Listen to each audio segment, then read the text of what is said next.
Inscreve-te agora no canal, ativa as notificações e deixa a tua opinião nos comentários, porque aquilo que vais ouvir não está nos jornais nem nos comunicados oficiais. O que se está a passar dentro do Futebol Clube do Porto pode mesmo mudar tudo. E os sinais que nos chegam dos bastidores do Dragão são claros. Há uma revolução silenciosa em andamento e poucos estão preparados para o impacto que ela pode ter. Francesco Farioli chegou ao Porto como um treinador jovem, inovador e determinado. Mas ninguém esperava que em tão pouco tempo ele tivesse coragem de desafiar as estruturas mais rígidas do clube. O discurso público é suave, fala de união, de meritocracia e de dar oportunidade a todos. Mas a prática mostra algo bem mais profundo.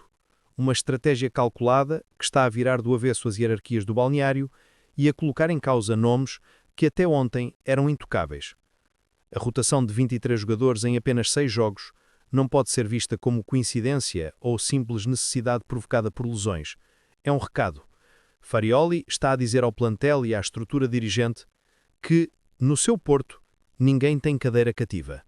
E isto, embora aplaudido por alguns adeptos que pediam renovação, está a causar desconforto em setores que preferiam manter o equilíbrio antigo, aquele que assentava na força de veteranos e em contratos milionários que pareciam garantir estatuto vitalício.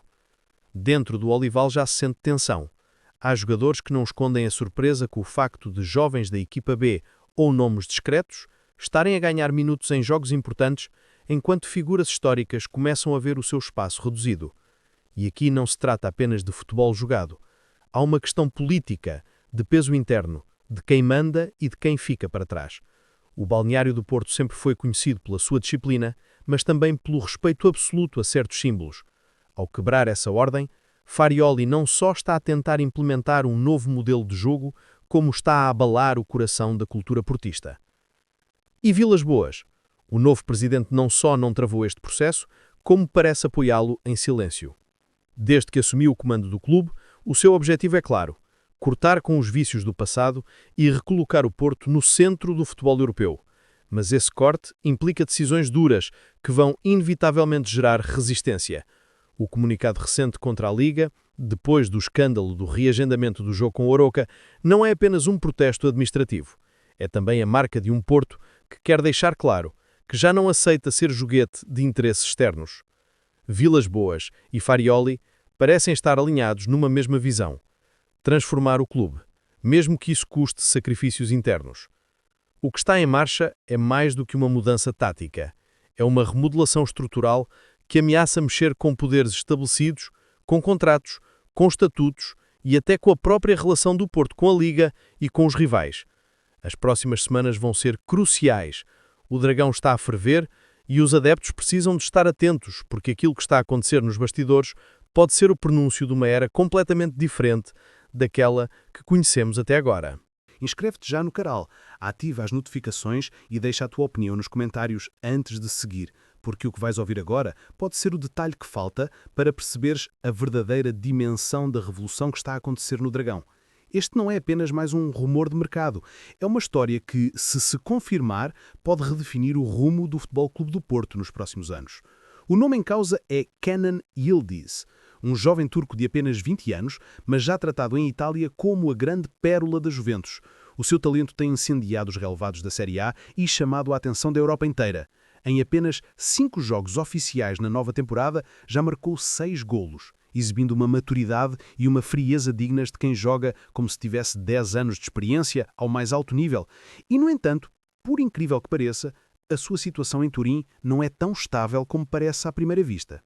A Juventus, como sempre, vive dividida entre a aposta em jovens talentos e a necessidade de manter a confiança em jogadores consagrados, experientes, capazes de suportar o peso dos grandes clássicos italianos e europeus.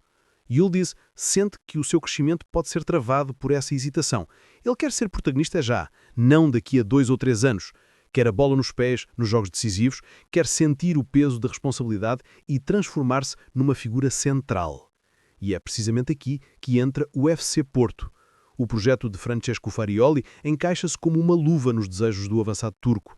O treinador italiano tem provado que não olha para idades ou estatutos. Para ele, quem rende em campo joga e quem não acompanha a intensidade do grupo perde espaço. Este ambiente de meritocracia, de rotação constante e de confiança em jovens promessas é aquilo que Yildiz procura para dar o salto seguinte na carreira. Enquanto a Inglaterra teria de competir com contratações milionárias e em Turim esperaria pelo seu momento, no Dragão a promessa é clara. Protagonismo imediato, um papel central num plantel que está a ser reconstruído para voltar a conquistar Portugal e a Europa. Mas não é só Farioli. André Vilas-Boas tem mostrado desde o primeiro dia da sua presidência que não quer apenas gerir o presente, quer projetar o futuro. E a contratação de Yildiz seria mais do que um reforço, seria um manifesto, uma forma de dizer à Europa que o FC Porto continua a ser capaz de disputar talentos que, teoricamente, estão fora do alcance de um clube português. Lembremos casos como Falcao, James Rodrigues, Luís Dias, Militão, todos jogadores que chegaram ao Dragão e explodiram para o mundo. Kenan Yildiz pode ser o próximo nome dessa lista. Claro que não será fácil. A Arsenal e Chelsea, dois gigantes da Premier League, estão na corrida e têm poder financeiro para esmagar qualquer proposta que o Porto apresente. Mas o futebol não se resume a dinheiro. Quantos jovens se perderam em clubes ingleses, relegados ao banco ou emprestados sem rumo, sem o espaço que precisavam para crescer? Yildiz e os seus representantes sabem disso. E sabem também que o FC Porto é uma montra de excelência. Uma liga competitiva, jogos europeus garantidos e uma estrutura que tem histórico de transformar promessas em estrelas globais. Fontes próximas do processo garantem que a direção portista já apresentou argumentos concretos, mais do que números. Apresentou um plano. Protagonismo imediato, inserção num plantel jovem em renovação, aposta clara em torná-lo o rosto de uma nova era. Para Vilas-Boas, Yildiz seria a peça que simbolizaria o corte definitivo com o passado recente e o início de um projeto audaz. Imagina o impacto de ver o jovem turco envergar a camisola azul e branca no Estádio do Dragão. Seria um choque de afirmação, um gesto que ultrapassaria fronteiras. O Porto deixaria de ser apenas mais um competidor do futebol português para voltar a ser encarado como clube de topo europeu, capaz de atrair talentos que até ontem pareciam intocáveis. A mensagem seria clara. O Dragão voltou a rugir e está pronto para desafiar os maiores. O que está em jogo não é apenas uma contratação. É uma questão de identidade, de mostrar que o Porto não se resigna ao papel de vendedor constante, mas que também sabe investir quando vê a oportunidade de mudar a sua história. É por isso que este dossiê é tratado em segredo, com prudência, mas também com uma ambição que há muito não se sentia. E agora a pergunta é inevitável. Será que Kenan Yildiz aceita trocar o conforto da Juventus e a sedução financeira da Premier League pela promessa de protagonismo imediato no Dragão? Se a resposta for sim, preparem-se, porque este pode ser o momento em que o FC Porto dá um passo gigantesco para recuperar o seu lugar entre os protagonistas da Europa. Inscreve-te no canal, ativa as notificações e deixa já nos comentários a tua opinião. Achas que Yildiz vai acreditar no projeto e escolher o Porto? Ou será apenas mais um sonho difícil de concretizar? Seja qual for o desfecho, uma coisa é certa, o simples facto do FC Porto estar nesta corrida já mostra que o Dragão voltou a pensar em grande.